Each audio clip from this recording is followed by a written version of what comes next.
¿Llegas a ofenderte por lo que alguien te puede escribir? ¿Una mirada muchas veces te lo dice todo? ¿O te pasa que alguien te cae bien o mal cuando ni le conoces? Todo lo que vemos, sentimos, leemos, oímos y olemos pasa por nuestro ego. Tienes que imaginarte el ego como un embudo que tenemos en el cerebro y que recoge todo lo que nos llega constantemente. Ese embudo aplica nuestra particular realidad y sensaciones a todo elemento que recibimos. Realidad que con frecuencia no tiene que ser ni la que estaba prevista por la naturaleza, ni por la persona que nos manda esa información. Nuestra realidad es un mezclum de vivencias, intereses propios y autodefensa adquirida a lo largo de los años.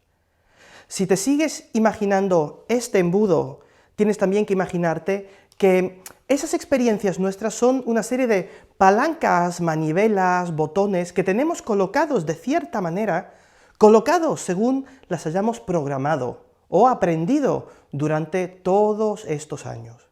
Y por ende, todo lo que entra en el embudo saldrá como quiera nuestro ego. Lo podemos resumir con una frase muy corta y potente. En realidad no eres quien eres, ni quien crees ser. El ego distorsiona la realidad. ¿Cuántas veces no habrás oído en tu mente muchas voces diciendo cosas? La confusión viene cuando no sabemos quién está hablando. ¿Es nuestra intuición, nuestra autoestima o nuestro ego? Es normal que te pase, nos pasa a todos. Todas esas voces son muy parecidas y cuesta reconocer quién te habla en cada momento. Cuanto más conscientes seamos de las voces en la cabeza, antes podremos crear una relación sana con ellas y sabremos identificarlas mejor.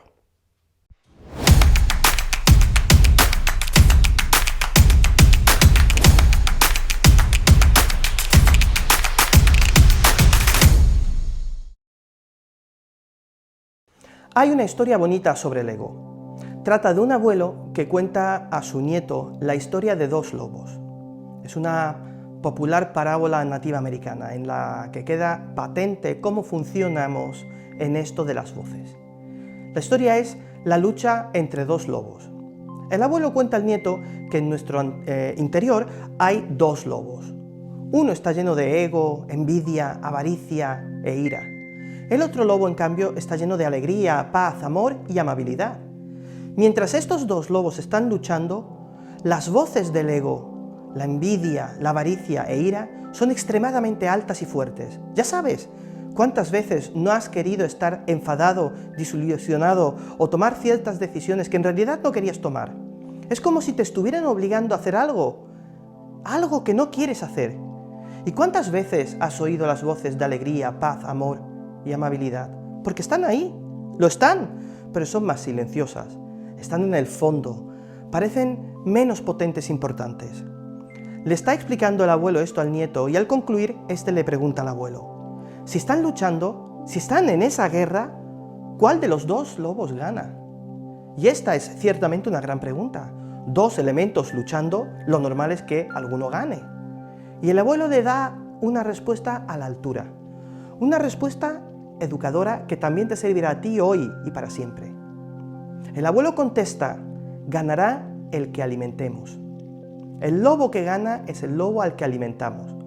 Cada vez que seguimos actuando en cualquiera de los bandos de esos dos lobos, estamos alimentando a uno de ellos. Cada vez que repites un pensamiento negativo de envidia, avaricia, ira o repleto de ego, estarás alimentando ese lobo. Cada vez que repitas una palabra, pensamiento o acción de amor, alegría, paz, empatía y amabilidad, estarás alimentando ese otro lobo. De manera que, cuando vayas a actuar de una manera en concreto, piensa en qué lobo es el que vas a alimentar y a qué lobo deseas alimentar en realidad. Si empiezas hoy, será mejor que empezar mañana, porque cada día que alimentes el lobo equivocado, te resultará más difícil resolver el problema.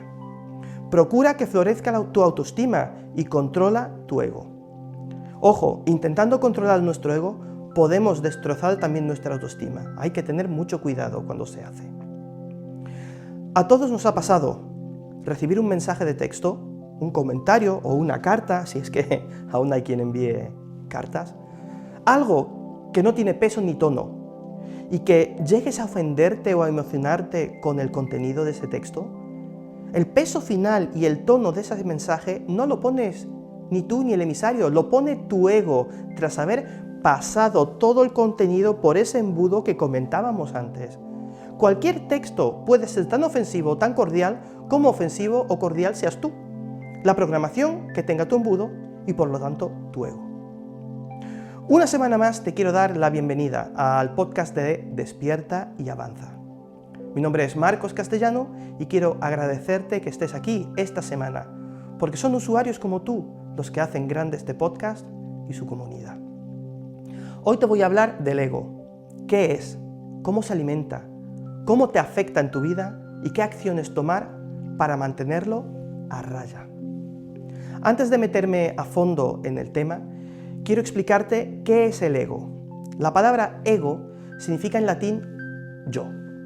Y sin querer entrar mucho en la psicología, sí es importante comentar que para esta ciencia, ego es la instancia psíquica a través de la cual un ser se reconoce como yo y hace que sea consciente de su propia identidad.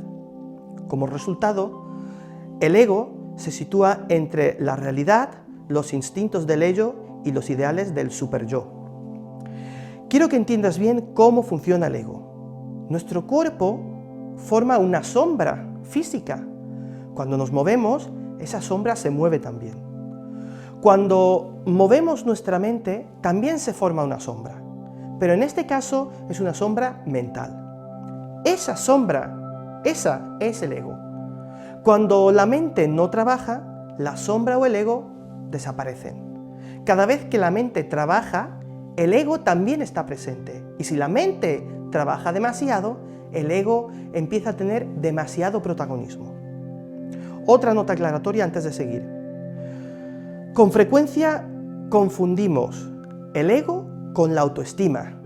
Eso ocurre porque les separa únicamente una delgada línea y esto nos causa que mezclemos las dos confundiéndonos.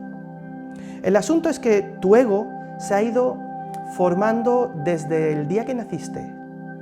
Todo lo que a lo largo de tu vida han ido repitiendo tus padres, profesores, amigos y demás, ha ido formando tu ego.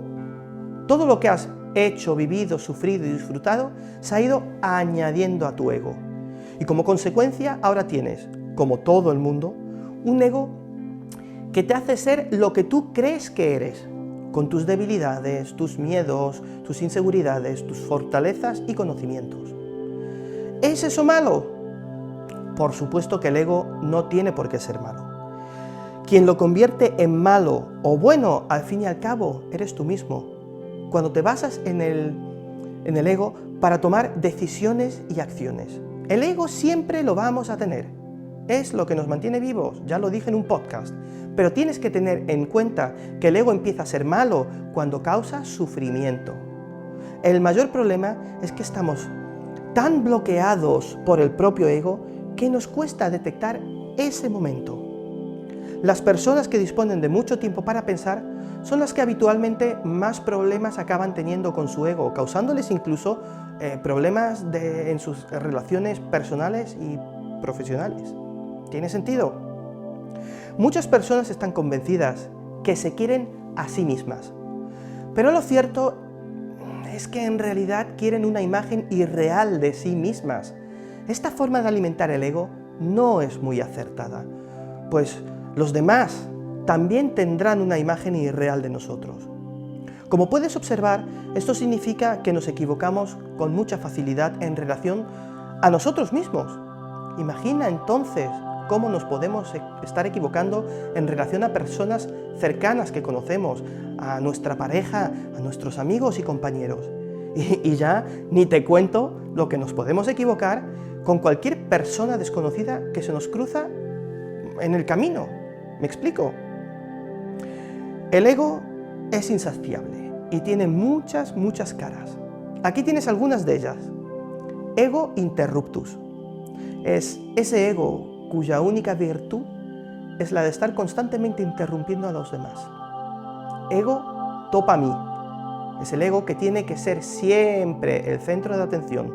No puede pasar desapercibido. Ego envidioso. El ego que no aguanta los triunfos de los demás y además, cada vez que puede, los menosprecia. Ego aprovechado. El ego que se crea con los datos que dicen otras personas y con ellos monta sus propios discursos. Ego VIP. Es el ego que busca constantemente que le hagan la rosca, lo vitoreen, le aplaudan y le admiren. Ego habla tú que no te escucho. Es el ego que nunca escucha, solo habla él, y si escucha suele estar fingiendo. Ego manipulador. El ego que está siempre buscando la manera de engañar, justificar o tergiversar cualquier cosa para sacar tajada a su favor. Ego mudo. El ego que siempre calla y mantiene un discurso paralelo que resulta ser hipócrita y crítico. Ego orgulloso. El ego que nunca quiere perder y se pasa el rato discutiendo. Ego sabiondo. Es ese ego que debe tener siempre la razón. Contesta, aunque no tenga ni pajolera idea y no puede callar. Y el ego lo tienes ahí todo el santo día. ¿Sabes cuando no haces o dices lo que quieres porque quieres dar una buena imagen ante la sociedad? Pues no es la conciencia la que te hace actuar así, es el ego. ¿Sabes esas personas que viven volcadas en sus pensamientos y sus necesidades? Es el ego lo que les causa esa situación. ¿Sabes esas personas que acaban mal con mucha gente y resulta que según ellos la culpa es de los demás? ¿O esas personas que se ofenden por todo? Es su ego el que habla. Según ese mismo ego, tu identidad depende única y exclusivamente de lo que los demás piensan de ti. Y esa misma actitud sigue alimentando el ego más y más y más. Si quieres dominar el ego, tendrás que despertar. Tendrás que empezar a ser consciente y reconocer que todas esas necesidades de aceptación por parte de terceros no son más que una ilusión, una pantomima. ¿Recuerdas la película Matrix? Pues esto es algo parecido. Solo actúas, sientes, ves y oyes lo que tu ego quiere que actúes, sientas, veas y oigas. Ya lo he dicho en otros episodios anteriores. No eres ni mejor ni peor que los demás. No debes permitir que el ego te diga lo contrario. Tienes que eliminar de tu vida las culpas, el miedo, el perfeccionismo, las exigencias, pero también la necesidad de tener siempre la razón o tener que ganar constantemente. Estudios demuestran que la práctica de yoga o meditación nos ayudan a estar más conectados con nuestro ser interior y así poder cambiar y moldear el ego para conseguir cuidar nuestra autoestima. Si quieres alimentar el ego de una manera sana, tendrás que pasar por reconocer tus defectos, tus miedos ante ti mismo y ante otras personas, aunque te haga sentir vulnerable. Al margen de todo ello, tienes otras pequeñas acciones que puedes llevar a cabo para controlar el ego. No digas, eso ya lo sé, o esto ya lo hemos hablado. Es probable que haya algo de verdad en ello, que conozcas parte del asunto, pero no puedes saberlo todo y seguramente al volver a hablar de ese tema en concreto, descubrirás cosas nuevas. Es posible que te haya pasado, por ejemplo, con este podcast, espero que no. Podrás saber muchas cosas, pero siempre aprenderás algo nuevo. Olvídate de empezar las frases con yo. Cambia el inicio y utiliza otras expresiones, como considero que, pienso que, bajo mi perspectiva. No saques conclusiones apresuradas cuando en realidad no tienes nada en lo que te puedas basar si lo piensas fríamente. Empieza a ignorar lo que los demás puedan pensar de ti. No te sientas bien cuando otros fallan o fracasan. Escucha antes de contestar. Medita al menos 10 minutos al día. Si tienes tiempo para más o para practicar yoga, también es buena opción. Ten claro que el ego es egocentrismo. La autoestima se centra en servir y el autocuidado. El ego se pregunta, ¿qué saco yo de esto? ¿Qué voy a aprender? Mientras que la autoestima se pregunta, ¿qué ganamos todos de esto? ¿Qué vamos a aprender entre todos? Al margen de todo esto que te he contado, recuerda por favor que si empiezas a ser consciente de que tu ego anda desbocado y te causa sufrimiento, tienes que acudir a un profesional para que te ayude a resolver el problema. Bueno, esto es todo por esta semana. Espero que las enseñanzas te hayan ayudado a mantener controlado tu ego y tu autoestima. Si necesitas más ayuda, sabes que me encontrarás en despiertayavanza.com. Con mi ayuda, volverás a tomar el control de tu vida y alcanzarás tus metas. Puedes también comentar tus opiniones, impresiones, experiencias, dudas varias en la página Facebook Despierta y Avanza Ahora. Prometo leer todos tus comentarios. Y si te ha gustado el podcast, por favor, compártelo con al menos 3 de tus amigos. También te agradecería que dejaras tu valoración en iTunes para que el podcast pueda seguir creciendo y llegar a más gente. Muchas gracias de nuevo y hasta la semana que viene.